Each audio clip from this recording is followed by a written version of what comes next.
Fala, meus louquitos do meu coração, tudo bem? Tranquilo? Bora uma aula teórica, uma aula de modelos atômicos aqui para vocês. Não é uma aula resumo, aqui você vai aprender tudo sobre a ideia, tudo, acho difícil também falar, mas boa parte, né? Bastante informação sobre modelos atômicos. Né? Aqui tem dois sentidos, ou você está procurando essa aula para conhecer o conteúdo, estudar para vestibular ou para o colégio, ou você está no Clube dos Louquitos, que é o curso de aprofundamento para específicas, né, para quem vai fazer vestibular e se aprofundar realmente, fazer uma prova discursiva, ou se você é do Rio de Janeiro, o ERJ. E aí, parte das aulas são gravadas, parte das aulas também são presenciais, uma aula por semana. Enfim, não vou falar sobre isso agora, vamos direto logo ao conteúdo para falar de modelos atômicos. Bom, Bruno, por que eu preciso estudar modelos atômicos? Modelos atômicos, assim, você poderia pegar e conhecer o átomo só de agora. Entender assim, Bruno, a estrutura do átomo, como funciona. Saber as partículas que compõem o átomo, e daí começa a trabalhar sobre conceitos de ligações, tabela periódica, o que for. Porém, o que a gente vai entrar agora é outra parte, que seria a contextualização histórica, entender o porquê que esses avanços foram graduais e como é que se contribui para o que a gente conhece hoje sobre átomos e algumas concepções também que a gente sabe sobre substâncias, reações e por aí vai. Tá? Assunto extremamente importante para vestibular, assunto que cai, é frequente. Bora aqui rabiscar um pouquinho. O modelo dessa aula eu vou falando e vou anotando algumas coisas. Como é uma aula teórica, tem muita coisa já aqui no PDF. Tá? Se você gostou desse conteúdo, dá o like, obviamente, mas daqui a pouco a gente fala mais sobre isso. Olha só, a gente sempre pensa inicialmente que a ideia de átomo surge com Dalton, né? Que eu já vou chegar nesse cara. Porém, a gente tem que começar a entender que a ideia de átomo não surge com Dalton. A ideia de átomo surge lá na Grécia Antiga, tá bom? A ideia de átomo, a gente vai debater muito inicialmente sobre essa parte, né? Matéria contínua e matéria não contínua. Mas para chegar lá, quero que você entenda o seguinte. Dois carinhas foram importantes para a concepção de átomo. Demócrito e Leucipo. Esses dois filósofos debatiam sobre a constituição da matéria. Por si, não só eles, mas como outros também falavam. Porém, eles tinham uma ideia diferente da galera da época, que era uma ideia da seguinte: bom, um material, imagina, por exemplo, eu vou falar pedra nesse caso, e a galera da geografia não me mata, mas imagina que eu tenho um pedaço de pedra, né? Vou dizer assim, um pedaço de pedra. Eles falavam que não só com pedra, com qualquer outro material, como seria com madeira, enfim, água e por aí vai. Ele fala que esse material ele poderia ser dividido. E eu, obviamente, eu consigo dividir em partes menores, né? Só que eu vou chegar a eu pegar essa parte menor e conseguir dividir de novo. E pegar a parte que eu fiz e dividir de novo. E pegar essa menor parte e dividir de novo. E ir dividindo, e dividindo. Porém, que ele chegava é que essa divisão tinha um limite. Em algum momento você ia atingir o que ele chamava de menor parte desse material. Essa menor parte desse material era a menor parte que poderia ser dividido. A partir daí, né, você tinha algo que era indivisível, que era a menor parte desse material, que era a parte que formava essa substância, formava esse material. Então, no caso de pedra, você teria pequenas partículas, essas partículas indivisíveis de pedra, do qual ele chamava de átomo. A palavra átomo vem de A de negação. Esse A é não e tomos é parte. Então, o conceito da palavra átomo surge lá na Grécia Antiga. Então, quando o cara falava assim, que existiam átomos dos materiais, átomo de madeira, átomo de água, átomo de papel, que formavam essas substâncias. Né? Todos os materiais eram formados por essas pequenas partes. E essa teoria não foi tão levada para frente inicialmente por outros motivos. Mas antes, olha só, século IV a.C., alguns dizem século V, mas essa parte de século IV, século V, não vai ser nossa principal importância agora. Eu quero entrar nesse debate. O que significa, Bruno, o debate da matéria ser contínua ou a matéria não ser contínua? Para esses caras aqui, a ideia é que a matéria não era contínua. O que significa não continuidade? A ideia de continuidade é que você tem um material e ele é infinito, né? Então eu poderia repartir ele em pequenas partes e eu vou partindo para sempre esse material. Alguns apoiavam a ideia de matéria contínua, porém esses caras falavam não. Essa matéria tem uma menor parte, que seriam os átomos. Porém, só um conceito filosófico, nada comprovado, nada científico, tá? Vou dar um pouquinho de tela para ficar assim agora. Acho que assim vai ficar um pouquinho legal. Por que eu puxei esse debate? Porque outra teoria foi levada, e é interessante que você saiba disso, para levar as suas concepções. Uma teoria de matéria contínua surge com Empédocles. Na verdade, você tem alguns outros filósofos antes, se você estudar isso a fundo, tem Tales de Mileto, que fala sobre os materiais serem provenientes da água, do mundo vindo da água, porém a gente vai entrar em Empédocles direto. Empédocles ele falava sobre a teoria dos 4 elementos, que tu provavelmente conhece da cultura geek, né? Avatar tá aí para isso, né? A Lenda de Aang, outras, mas a gente fala muito sobre essa ideia dos 4 elementos. Também teve aquele filme da Disney há pouco tempo, de Elementos. Então a ideia era o seguinte, o que ele falava? Ele falava que a matéria, né, os materiais eram formados pela uma mistura entre os 4 elementos. Então a primeira ideia de elemento, como a gente conhece como elemento químico agora, surge aí também, tá? A ideia era que a matéria poderia ser formada por ar, fogo, terra e água, e uma mistura dessas composições que gerava os materiais. Então, uma pedra, por exemplo, tinha o elemento terra, né? E aí existiam as impurezas ou outros elementos na constituição, parte ar, parte água, e aí essas transformações ocorriam. Se a água era líquido, é porque tinha essa composição água. Tá? Lembrando que estados físicos não era abordado. A gente tem essa relação hoje em dia de falar sobre esses elementos com a ideia dos estados físicos, né? Associar muito a ideia de terra com sólido, água com líquido e ar com gasoso, né? E o fogo com uma ideia de energia. Porém, essa teoria que foi dada por Empédocles não foi só por ele, né? Ele embasa isso, mas ela foi defendida, revisada por um cara extremamente famoso que é Platão. E aí, assim, quem é a gente na fila do pão, né? Quem era Demócrito e Leucipo na fila do pão, né? Tinha outros filósofos que não vou dizer respeito nesse sentido, é uma brincadeira mais nesse sentido, mas é a ideia de que mais pessoas se propunham e se tinham propostas, ideias filosóficas para essa ideia de matéria contínua. Então a ideia de Demócrito e Leucipo, ela fica guardada numa caixinha lá e assim, ficou na Grécia Antiga, inicialmente, tá? Vou voltar a falar disso depois.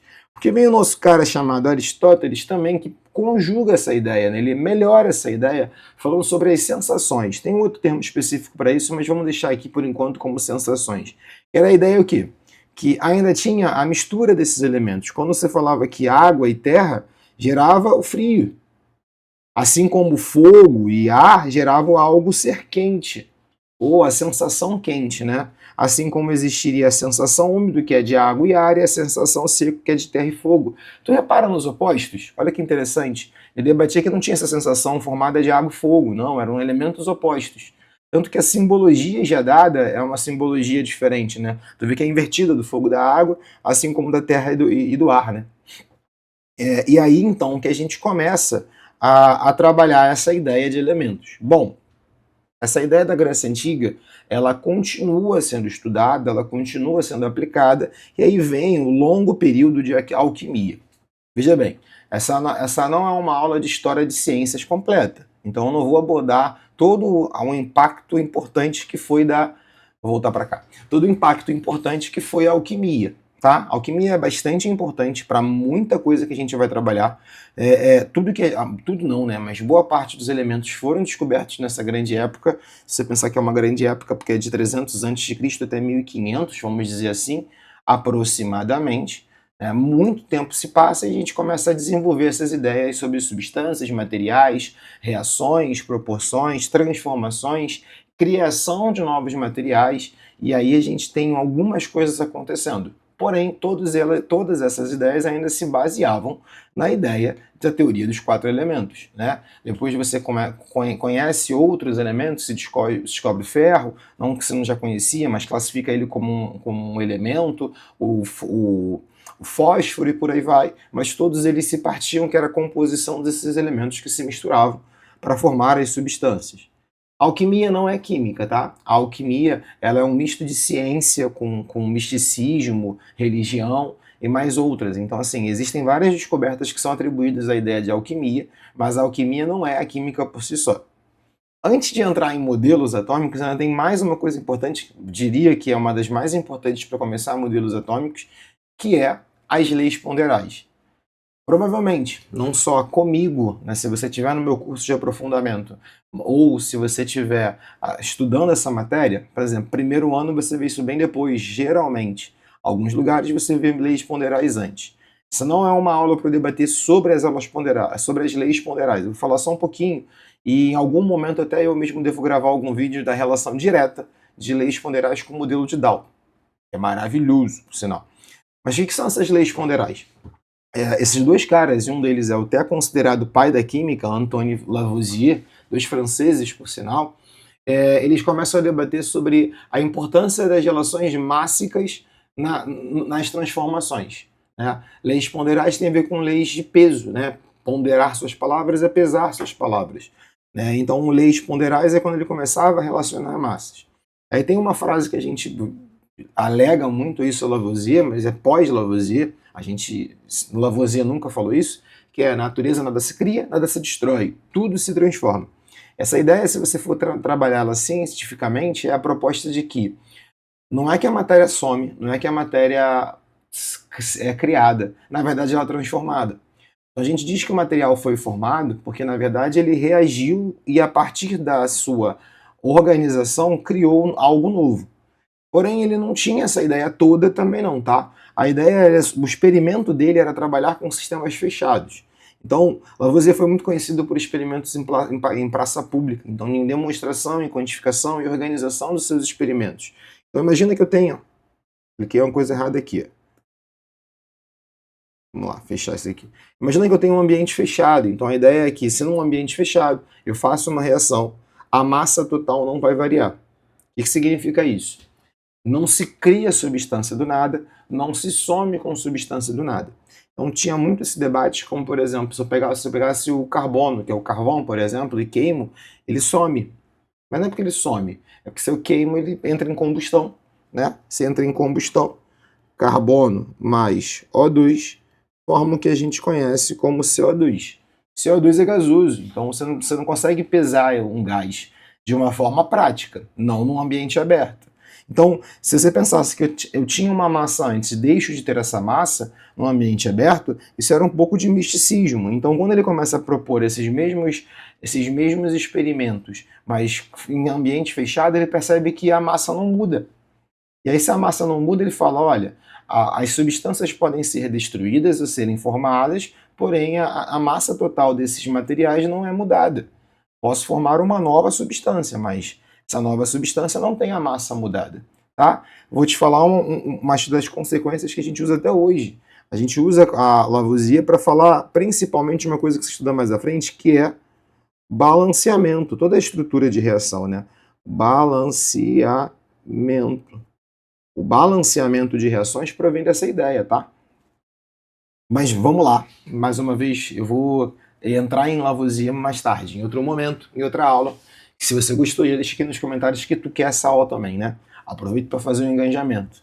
E aí a gente entra aqui agora em Proust, que é outro cara também, que também não vou me aprofundar, mas a ideia também desse cara contribui muito porque a gente vem a seguir, que é a lei de Dalton. Ele propunha que para formar uma substância você precisava de uma composição bem definida. Como assim? Quero formar água. Para formar água eu preciso de hidrogênio e oxigênio. Mas as proporções mássicas para formar água são sempre as mesmas. Por exemplo, para formar o oxigênio, para formar a água, eu precisava de 1 grama de oxigênio para cada 1 grama de oxigênio. Vamos lá, deixa eu ver isso. 1 grama do gás hidrogênio mais 8 gramas do gás oxigênio. Quando eu tinha isso, eu conseguia formar 9 gramas, né, seguindo a lei de Lavoisier, de água. Então, se eu tivesse 2 gramas de hidrogênio, obrigatoriamente, para formar água, eu preciso de uma proporção. Se eu tivesse 2 gramas, eu precisaria de 16 gramas de oxigênio. E aí ele percebe que a formação das substâncias, a decomposição de substâncias compostas e tudo mais, tinham a ver com isso, né? Tinham a ver com uma proporção. Todas as propostas, todas as substâncias, né, quando reagem, tendem a ter uma proporção fixa. Quando a gente faz receita hoje em dia, a gente já usa esse conceito, né? Quando tu pega uma receita na internet, tu já escuta isso, né? Tu quer fazer o dobro, ou a metade, ou parte da receita, você proporciona, faz a proporção em cima desses caras. Bom, Eu estou falando isso entre 1700 e 1800, né? Vamos dar um debate no conceito histórico. Por que eu falei desses dois caras? Porque a partir dessas teorias, dessas leis chamadas de ponderais, a partir dessa dinâmica, que surge o modelo de Dalton, em 1803, 1808, como alguns falam. Tá? Por que esse cara, na verdade, surge com a explicação das leis ponderais? Então ele consegue justificar o porquê que isso acontece, o porquê que a relação da massa é constante, porque existe a conservação de massa, a partir de um conceito antigo. Parece que ele busca lá na biblioteca os livros antigos, e aí percebe que Demócrito e Leucipo já falava que a matéria era dividida em partículas, e essas partículas poderiam explicar o que era a lei ponderal. Surge então a ideia de átomo por Dalton. Dalton fala, olha, a matéria é formada por pequenas partículas. Como essas pequenas partículas se organizam é que formam as substâncias diferentes. Se essas partículas se desconstroem e formam outra substância, então eu tenho uma reação. Então eu tenho uma nova substância formada. A massa não muda porque essas partículas não somem. Elas, no máximo, se reorganizam. Então, o que ele faz? É óbvio que ele não era só um cientista, ele não era um cientista teórico, ele tem muitos experimentos, principalmente estudo de gases. Vai escutar algumas chamadas até uma lei de Dalton no estudo gasoso. Então, ele trabalhou muito com experimentos em gases, especificamente. Porém, essa teoria justifica muita coisa. Vamos só entender um pouquinho. O que são essas teorias a partir dos seus postulados? Tu vai escutar os postulados deles escritos de forma diferente. Eu resumi o postulado dele, de Dalton, em 6 partes importantes. Deixei escrito aqui porque eu vou rabiscar em cima disso e mostrar algumas coisas depois.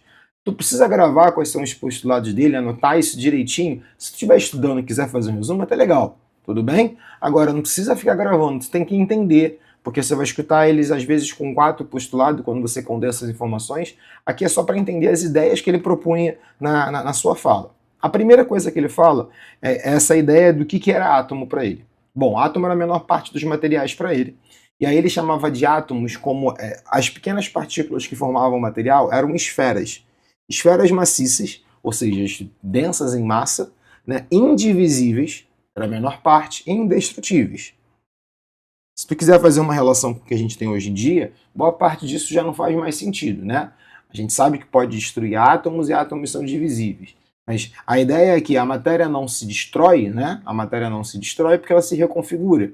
Porque esses átomos, essas peças que formam os materiais, elas vão se reorganizar. Para ele, eram esferas maciças, um modelo. Dalton olhou para um átomo e falou assim, é isso, vou falar? Não. Ele propunha algo para explicar o visível, né? Explicar as reações acontecendo, as transformações, as anotações visíveis. Bom, continuando. O que ele também falava é que cada átomo de elemento diferente, porque a concepção de elementos químicos já era conhecida, já se conhecia alguns elementos. Já sabia do oxigênio, do hidrogênio, já sabia do fósforo, já sabia do carbono, já sabia do ferro e alguns outros metais também. Ele falava que átomos tem átomos diferentes, de elementos diferentes. Só que cada átomo de um elemento diferente, que ele chamava, tinha massa diferente. Então, por exemplo, um átomo de hidrogênio era diferente de um átomo de oxigênio, que era diferente de um átomo de ferro. Como ele é diferente? Cada átomo tinha uma massa, cada átomo tinha um tamanho e uma propriedade diferente. Então, cada átomo era diferencialzão. Ele representava isso, depois eu vou mostrar mais para vocês. E aí que vem a ideia. Se o átomo é do mesmo elemento, tem a mesma massa. Então, todo átomo de hidrogênio é igual. Todo átomo de oxigênio é igual. Todo átomo de ferro é igual. Então, todos os átomos do mesmo elemento eram iguais. Já estou te falando que isso não é a verdade, que a gente já descobriu depois, tá? Mas para Dalton, quando surgiu, é aí. Isso é bom para entender. Nos postulados dele, a gente descobre muita coisa daqui. A gente usa muito o modelo de Dalton para muita coisa. Mas eu estou tirando um pouco do recorte histórico, porque eu não estou falando como eu estivesse em 1800, né? Para a gente entender que, assim, tá, isso que ele falou faz sentido, a explicação dele com o conhecimento que ele tem, mas calma, isso não é verdade, tá? Estou avisando isso para você. E a ideia era que a união desses átomos é o que forma o que ele chamava de átomo composto. A concepção de molécula não existia naquela época, tá? A gente chama de molécula depois, mas não é. É o que a gente vai entender depois como molécula. Por sinal, a definição de substância simples e substância composta provém desse modelo. A definição de composto por Dalton não é a mesma que a gente tem hoje em dia, né? Ele falava composto é tudo aquilo que poderia ser decomposto. A água é composta porque eu consigo decompor a água em gás hidrogênio e gás oxigênio.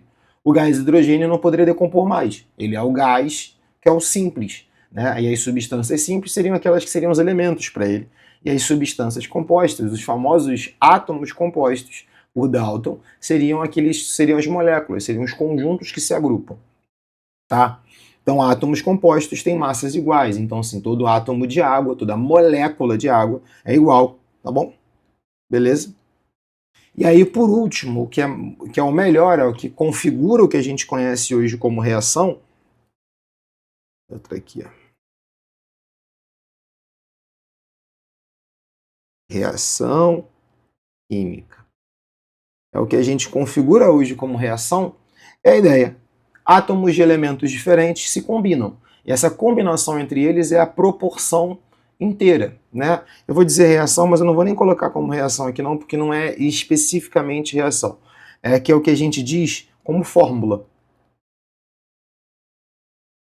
Ele diz que esses átomos de elementos diferentes se combinam em proporções pré-estabelecidas. Para formar a água, tu precisa de 2 hidrogênios e um oxigênio. Se tu não tiver essa proporção, tu não tem água. Se tu fizer 2 hidrogênios e 2 oxigênios, tu tem água oxigenada, que é outra substância. Né? Escrevendo isso, H2O é água. Se você combinar H2O2, tu tem água oxigenada, que são substâncias diferentes. Beleza? Pegamos essa parte? Vou dar uma apagada aqui. Aqui é só para explicar para vocês, não faz sentido aqui. Isso tá certo até hoje, tá? Tá certo até hoje essa ideia. Bom, para você entender, presta atenção. E aí que tem umas concepções legais. Olha a marcação de Dalton para cada átomo. Ele representava, né, como esferas, nessa simbologia dada por Dalton. Eu gosto muito de brincar um pouco sobre isso, que não é uma brincadeira, na verdade, é só para você entender. Dalton era daltônico, tá? O nome daltônico surge por causa de Dalton em outros estudos. Então, quando a gente faz a representação de Dalton como algo colorido, eu acho um prato interessante, porque Dalton não via tantas cores, né? Então, a representação que ele tinha de átomos, como ele configurava, era essa, né? Dada assim, ó, o oxigênio como uma esfera só, a esfera toda rachurada, toda preta, seria o carbono, como ponto no meio seria hidrogênio, por aí vai, símbolos diferentes. Os átomos compostos por Dalton eram uma organização de 2. Aí tu repara como está a fórmula da água, que é um hidrogênio e um oxigênio.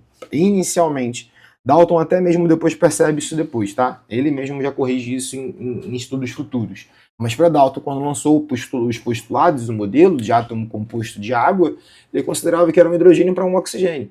É porque, na verdade, ele considerava a massa do oxigênio como metade da massa que é algo que a gente conhecia. Vamos supor que por mol, que não era por mol, 8 gramas que ele colocava quando a massa é 16. Mas isso é um erro de quantidade, né? de massa. Bom, mas não é isso que eu queria chegar. Essas as representações que ele colocava para os átomos e esses agrupamentos. Para além disso, você pensa o seguinte: o que é a água, né? Vamos debater aqui um pouco o porquê que ele explicava certos modelos e aí depois eu me aprofundo numa aula só para de conservação. Olha que interessante. Ele falava que, por exemplo, e eu vou botar a versão certa, para tu formar água, tu precisaria do gás hidrogênio mais o gás oxigênio. E aí tu forma água. Mas numa organização, o que tu forma, por isso que esse balanceamento é importante, ele percebe isso com o estudo de gases, você tem 2 hidrogênios para formar 2 águas. Porque se eu considerar o hidrogênio como uma bolinha, vou botar uma bolinha roxa. Aqui eu tenho, vou fazer assim, 2 conjuntos de moléculas de hidrogênio, tá? E aqui eu tenho um conjunto de átomos de oxigênio. A água é formada por moléculas diferentes, né? Por grupamentos diferentes. Aí você tem isso aqui, ó. Por que eu estou fazendo essa representação? Se você reparar, o que está acontecendo? O que é a reação? Os átomos se reorganizam, né? Ocorre a quebra desses grupamentos para que eles se realinhem e se remodelem assim. Agora, tu repara que o número de bolinhas verdes, que seriam os átomos de oxigênio, são 2. O número de bolinhas roxas são 4.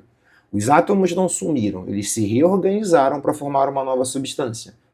Por isso que a massa não muda. A massa não muda porque os átomos não somem, não se transformam. Um átomo de hidrogênio não se transformaria em um átomo de oxigênio. O que acontece é que esses átomos, na verdade, eles se reorganizam para formar essas substâncias. Olha, se você for mais teórico nessa parte, você fala, Bruno, mas a gente já tem concepções hoje de formar átomos a partir de outros, a gente tem os fenômenos nucleares, mas eu estou ignorando essa parte no momento. Tá? Estou falando só sobre essas concepções básicas da química, mais tranquilo. Tá? Então o modelo dele foi extremamente importante. A partir desse momento, imagina que eu consiga explicar a nível microscópico algo que está acontecendo, algo macroscópico. Então, não sei se você já escutou isso, provavelmente só no presencial já me escutou falando que a química tem 3 níveis, o nível macroscópico, nível microscópico e nível simbólico. Então, qual é a grande sacada? Ele consegue perceber os eventos macroscópicos, que é a formação de água a partir de gás, hidrogênio e oxigênio, eu consigo ver isso. Se eu tiver 2 cilindros e misturar, eu vou formar água, tá? E ele consegue explicar isso a nível microscópico. Então ele começa a falar, olha, são essas partículas que estão se reorganizando. Quando ele faz isso, ele consegue criar argumento para explicar as reações, explicar os processos, explicar as substâncias. Por isso que o modelo de Dalton é tão importante. Por quê? Porque ele é o primeiro a trabalhar essa ideia microscópica para a gente, né? Não sei se é o primeiro, mas é o primeiro para a gente, tá bom? E aí o modelo dele ficou conhecido como modelo bola de bilhar. Toda vez que tu lembra do modelo de Dalton, parece uma bolinha de boliche, foi ótimo. Uma bolinha de sinuca para você visualizar isso. Bilhar me lembrou boliche. Nada a ver. Tá bom? Então, por quê? Porque é maciça e indivisível. Beleza? Um macetezinho para você lembrar. Dalton, bola de bilhar.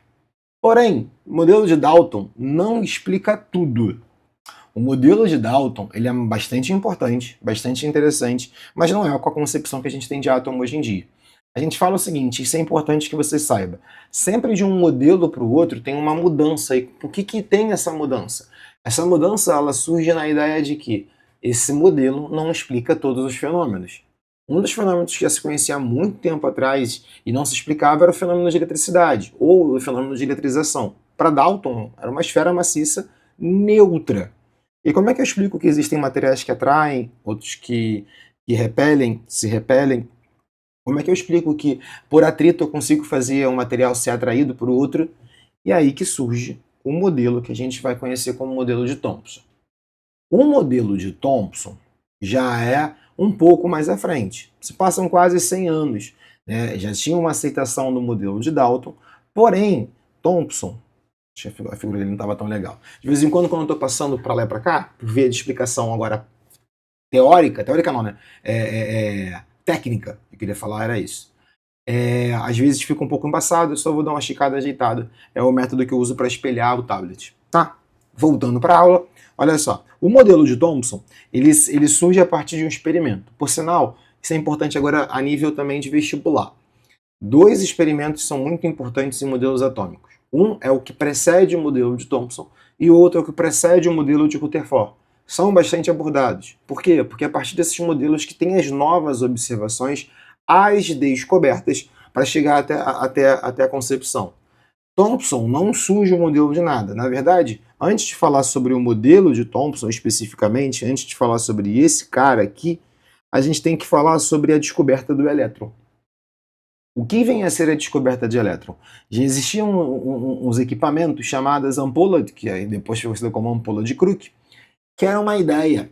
A ideia inicial é o seguinte: já se conhecia o fenômeno de eletricidade, não se tinha uma explicação total sobre a eletricidade, mas já se conhecia o fenômeno de eletricidade. O debate inicial é se conseguiria fazer a eletricidade passar no vácuo, né, na ausência de materiais. Nessa ideia de fazer a material passar na ausência de materiais, surgiu a concepção do elétron, dos raios catódicos, que isso aqui, vocês vão escutar aqui, ó, vocês vão escutar muito isso aqui. Eu vou explicar o que é. Vamos lá. Raios catódicos.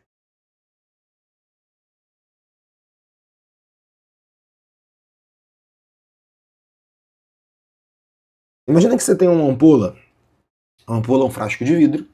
Nesse frasco de vidro, você tem a ideia de tentar tirar todo o ar dele. Então, o que você faz? Você literalmente começa a tirar todo o ar dele, puxa uma bomba de vácuo, e aí a ideia é deixar o ar rarefeito. O que significa ar rarefeito? Poucas partículas de gás aqui. Por quê? Porque você não conseguia tirar tudo, então o ar ficava rarefeito. A sacada é quando que você aplicava uma diferença de potencial, quando você aplicava uma corrente elétrica, um polo positivo e um polo negativo, você percebia que quando o ar estava rarefeito, por ter poucas partículas, acabava gerando um feixe de luz nesse material. E esse feixe de luz foi chamado de raios catódicos, porque era um feixe que sempre estava indo em direção à parte positiva. Aqui é o polo positivo, aqui é o polo negativo. O feixe saía da parte negativa, mas pelas partículas indo direto para a parte positiva. E aí a parte positiva de uma DDP, de uma pilha, seria nesse caso, né, de uma pilha não, de uma bateria nesse caso, seria um catodo. Não vou nem entrar em eletroquímica agora, deixa quietinho isso. Ah, mas eu estou estudando isso também. Guarda no bolso e vai. Bruno, tô no primeiro ano, nunca ouvi falar nisso. Guarda no bolso também, que em algum outro momento tu escuta isso. Tem essa parte na química também. Tá? Então vamos lá. Qual era a proposta? Se existia esses raios, mas por que eu tenho que estudar esses raios? Porque é aí que estava interessante. Independente do gás que colocasse aqui dentro, se fosse gás oxigênio, gás hidrogênio, ar, mistura gasosa, ou argônio, ou o que fosse, ia gerar esses raios. Fala, por que esses raios estão acontecendo? E aí, na concepção de estudar esses raios, se percebeu algumas coisas. Se tu reparar, essa proposta aqui, ele faz aqui, como se fosse onde está o ar rarefeito. Eu não sei se dá para ver, eu vou dar um zoom um pouquinho maior aqui para dar uma visualizada. Aqui tem um furo, tá? Porque a ideia é que esses raios catódicos passassem. A primeira ampola não era, a primeira ampola era daqui para cá. E aí você via que tinha um raio. E aí você começa a perceber e analisar esse raio. Dentre alguns estudos que foram feitos com esses raios catódicos, eu percebi que esses raios eram independentes do material que era utilizado. Independe do material. E aí tu fala, pô, mas tá, tudo bem, o que mais?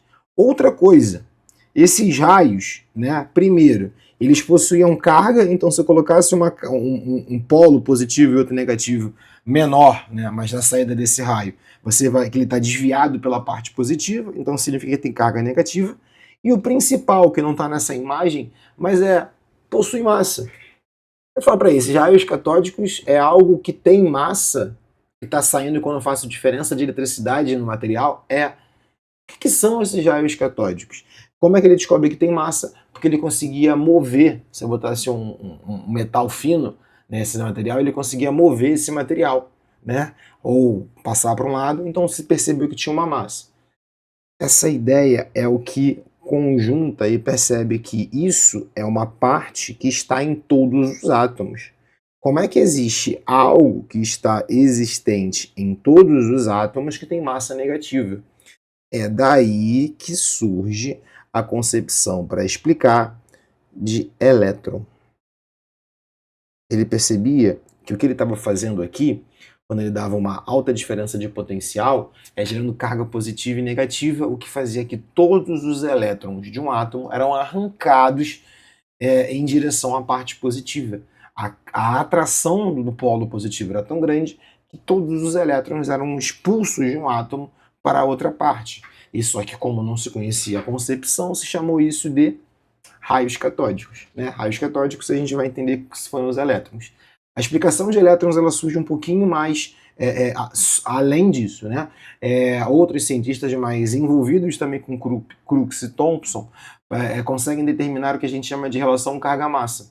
Eles percebem que todas essas partículas tinham a mesma relação, o valor da massa em função da carga. Né?